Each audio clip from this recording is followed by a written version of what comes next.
जम्मू कश्मीर में 1990 में नरसंहार हुआ था, उसकी जांच के लिए एसआईटी गठन की मांग के साथ एक याचिका दायर हुई है सुप्रीम कोर्ट में। वी द सिटीजन संस्था ने याचिका दायर की है। उसके वकील वरुण कुमार सिन्हा हमारे साथ हैं, उनसे समझेंगे, जानेंगे याचिका में क्या क्या बातें कही गई हैं। वरुण जी, पहले तो ये बताइए कि उस याचिका में और क्या क्या मांगे की गई? उस याचिका में मूलतः हम लोगों ने जो मांग की है, पहला मांग है एसआईटी कॉन्स्टिट्यूशन के संबंध में कि एसआईटी गठित करके वहाँ जो जेनोसाइड हुआ 1990 में उसकी जांच होनी चाहिए और उसमें जो भी कल्प्रिट्स हैं, जो गुनाहगार हैं, अपराधी हैं, उनको बुक किया जाए, उनके खिलाफ मुकदमा चलाया जाए और उन्हें सज़ा दिया जाए। ये पहला मांग है। दूसरा मांग है कि जो लोग 1990 की घटना के बाद वहाँ से निर्वासित हुए, दूसरे राज्यों में रिफ्यूजी की ज़िंदगी जी रहे हैं, उनके जो प्रॉपर्टीज़ हैं, उनके घर हैं, उनके जो खेत खलिहान हैं, उनको उन्हें पुनः वापस दिलाया जाए। ये भी प्रार्थना हम लोगों ने किया है। इसमें एक प्रार्थना और की गई है कि जहाँ तक हम लोगों ने अध्ययन करके पाया कि थ्रेट कोर्शन के माध्यम से उनके प्रॉपर्टी को लिखवा लिया गया है। हम लोगों ने अपनी याचिका में मांग की है कि ऐसे इन्वेस्टिगेशन के माध्यम से इन प्रॉपर्टी को भी आइडेंटिफाई किया जाए और इस तरह के सेल जो अंडर थ्रेट एंड कोर्शन है उसको कैंसिल करके जो मालिक है, ओरिजिनल मालिक है, उनको ये वापस कराया जाए। तो चौथा मांग हम लोगों ने किया है कि इनके रिहेबिलिटेशन के लिए एक कंक्रीट स्कीम बने और उस स्कीम के तहत यथाशीघ्र उनको रिहेबिलिटेट कराएं ताकि उनके अंदर जो एक सेंस ऑफ रिफ्यूजी की है वो खत्म हो और ओनरशिप का एक सेंस आए, जो वाकई वो ओनर थे अपने जायदाद का, अपने घर का, वहाँ से वो बाहर हैं तो उनको वापस दिलाने से एक सेंस ऑफ ओनरशिप आएगा। ये सारे ह्यूमन राइट्स से रिलेटेड हैं और इसकी रक्षा यथाशीघ्र हो सके, यही प्रार्थना की गई है। अब एक सवाल उठेगा कि 30 साल से अधिक हो गए, अभी ये याचिका क्यों?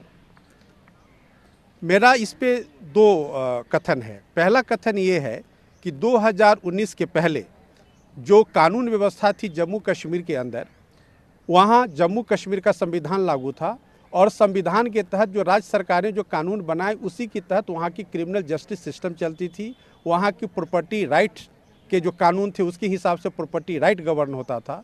लेकिन 2019 में जब आर्टिकल 35A को डिलीट कर दिया गया, 370 को बहुत बड़े पैमाने पर अमेंड किया गया, तो ये जो समस्या थी कि वहाँ का कश्मीर का कॉन्स्टिट्यूशन आज नहीं है, वहाँ के कानून एग्जिस्ट साले रिपील कर दिए गए, तो अब भारत का जो कानूनी व्यवस्था है, भारत का संविधान है और जो फंडामेंटल राइट भारतीय संविधान में वहाँ की जनता पे लागू होता है, उसी कानून के तहत ये उनके फंडामेंटल राइट को प्रोटेक्ट करने के लिए याचिका दाखिल की गई है।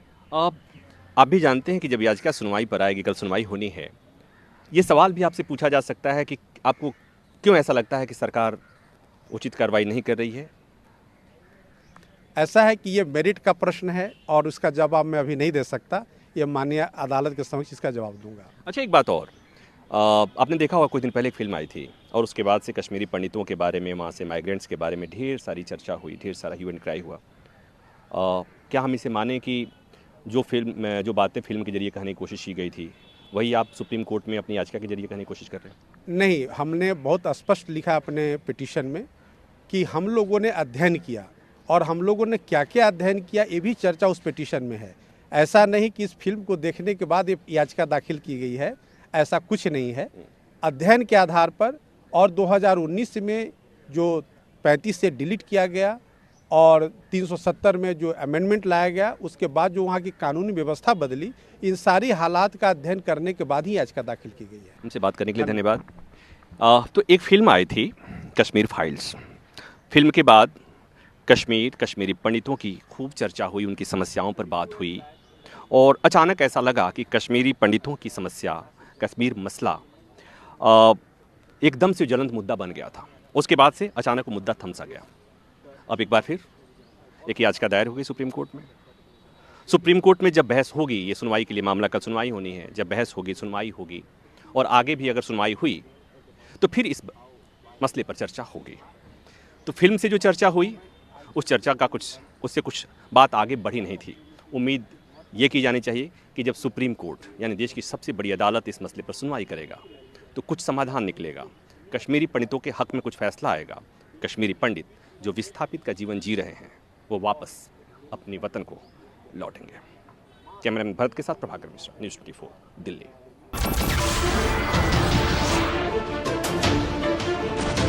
नमस्कार, मैं हूं संदीप चौधरी। अगर आपको ये वीडियो पसंद आया हो तो इसे लाइक और शेयर जरूर करें, और हाँ, हमें सब्सक्राइब और फॉलो करना ना भूलें ताकि आप देश और दुनिया की कोई खबर मिस ना करें। तो जुड़िए हमारे साथ और देखते रहिए न्यूज़ 24।